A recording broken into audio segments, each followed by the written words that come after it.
Bonjour, bonjour la famille, bonjour le Cameroun, bonjour à toute l'Afrique, bonjour à la Coco Gang. Merci d'être toujours actif et active sur ma page. Merci de me booster. Merci vraiment pour tout ce que vous avez fait pour moi. Depuis 2021 que j'ai été spoliée de mes biens par la chanteuse Lady Ponce jusqu'à ce jour. Ce que les gens du monde entier ne savent pas, c'est que c'est ma Coco Gang, donc c'est des personnes de partout dans le monde, des intellectuels surtout, des personnes qui ont tout compris à la vie, qui ont cerné un peu le genre de personnage à qui j'avais affaire. Cette chanteuse, Lady Ponce, que vous connaissez, et son mari m'ont proposé un logement en 2019. En février 2019, j'ai aménagé le 19. C'était une maison qui venait à peine de prendre, donc ils n'avaient pas eu le temps d'aménager. Et eux, ils avaient un projet d'aller au Cameroun s'installer pour ouvrir un cabaret. Excusez-moi, ma caméra n'est pas bien positionnée. Donc la maison elle coûtait 1025 €. Donc son mari qui est un ami à moi m'a proposé de reprendre le logement. C'était un contrat à titre moral. Il n'était pas sur place et elle non plus n'était pas sur place, donc ils n'ont pas eu le temps de me faire une colocation, comme on fait normalement en France, déjà qu'ils n'ont pas le droit parce qu'eux-mêmes étaient locataires.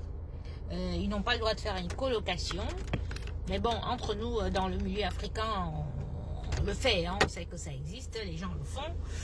Donc mais toujours est-il que j'ai aménagé sans contrat de colocation. Je leur faisais confiance, parce que j'étais à leur mariage, j'étais à des anniversaires, j'avais fait des prestations gratuitement pour leur mariage, pour des anniversaires, donc je pensais que c'était des personnes honnêtes.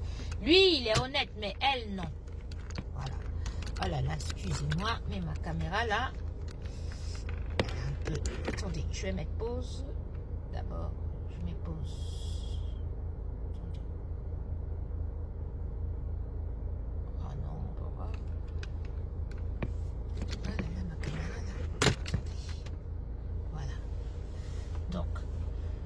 Donc toujours est-il que j'ai aménagé. Donc on est au mois de février, j'aménage et malheureusement pour moi le 10 mars, nous avons tous été confinés. Nous avons eu ce Covid qui nous est tombé dessus. C'était affreux, c'était la guerre pour tout le monde. Elle n'était pas là, elle était en Afrique. Bon, les parents sérieux, les parents vraiment qui aiment leurs enfants voyageaient malgré le Covid, parce que même avec le Covid, on pouvait faire un mot comme quoi, on va rendre visite à ses enfants, à la famille et tout. Mais bon, non, elle n'a pas fait. Elle n'est jamais venue pendant toute la période du Covid. Je me suis tapé toute seule ces gosses. Je me suis tapé tout ce que vous avez vécu, vous et moi, ici, pendant le Covid et tout, avec son gamin, son fils aîné, qui a grandi du côté de Trappes. Vous savez ce que c'est, les enfants qui grandissent du côté de Trappes, pas tout ça. Mais dans les HLM, là, c'est des enfants qui, à partir de 15-16 ans, commencent à vendre des stupéfiants, qui bagarrent avec la police, ils brûlent des voitures et autres. Donc, je me suis retrouvée avec un gamin comme ça, qui, pendant le Covid, a organisé des concerts et autres au sous-sol. Je me retrouvais avec 20, 30, 40 dealers venus de partout, de toute la région parisienne et tout. C'était des bagarres au sang. La vie de mon fils était mise en danger, ma vie en danger, la vie des autres enfants, dont sa fille, en danger. Et quand je l'appelais pour lui dire que, attends un peu, il faut un peu que tu parles à ton fils, là, ne me dérange pas.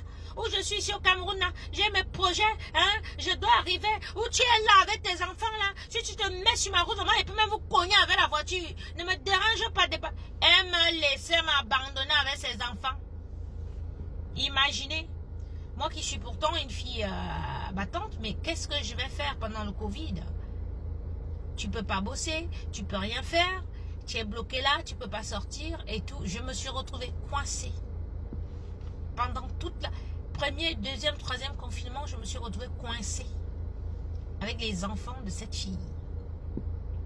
Elle est revenue, elle a trouvé malgré ça.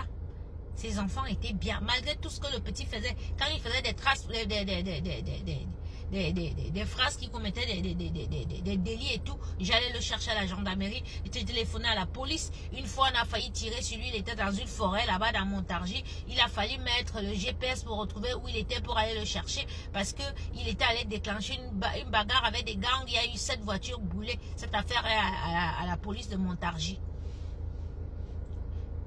Elle est revenue trouver ses enfants, bien portants. La petite dernière, Manouchka, qui n'avait jamais passé le cap des 12 de moyenne, avec 19 de moyenne. Si tu laisses tes enfants à une femme et que tu reviens, tu trouves tes enfants bien, ils ont les 19 de moyenne à l'école. Ça veut dire quoi? Est-ce qu'une sorcière peut laisser que tes enfants aillent bien à l'école, que tes enfants soient bien nourris, qu'elle aille chercher tes enfants quand on va les tuer en plein période de Covid?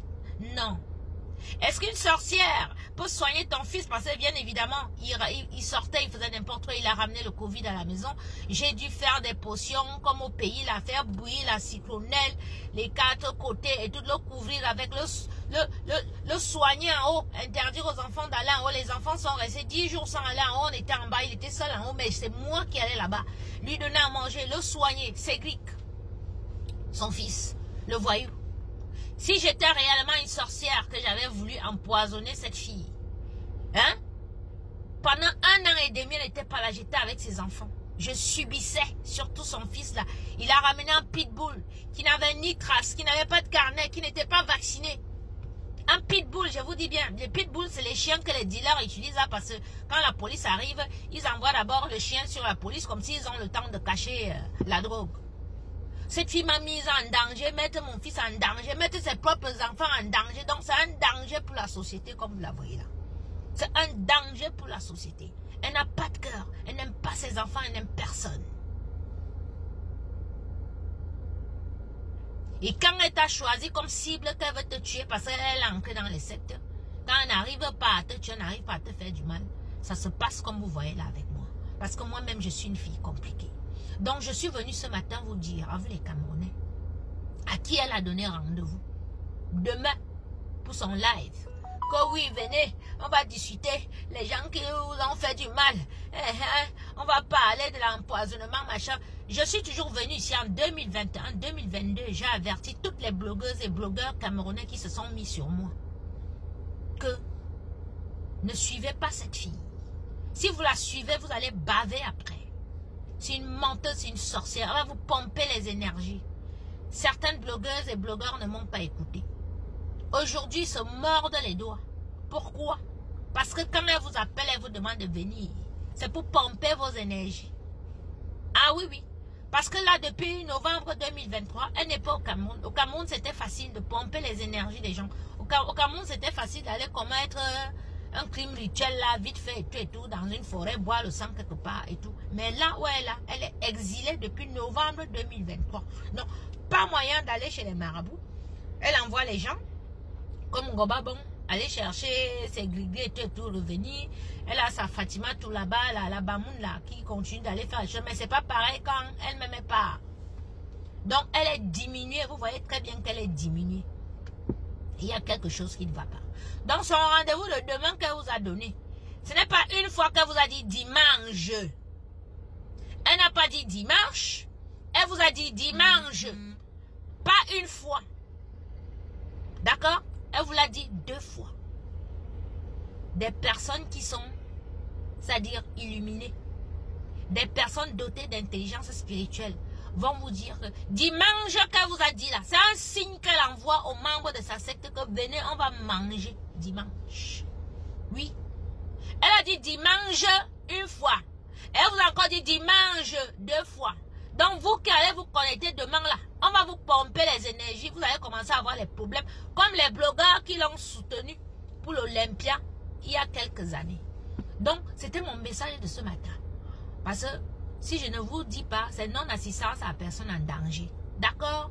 Maintenant, ceux qui vont me prendre pour une folle, qui disent que je suis une folle là, c'est votre problème.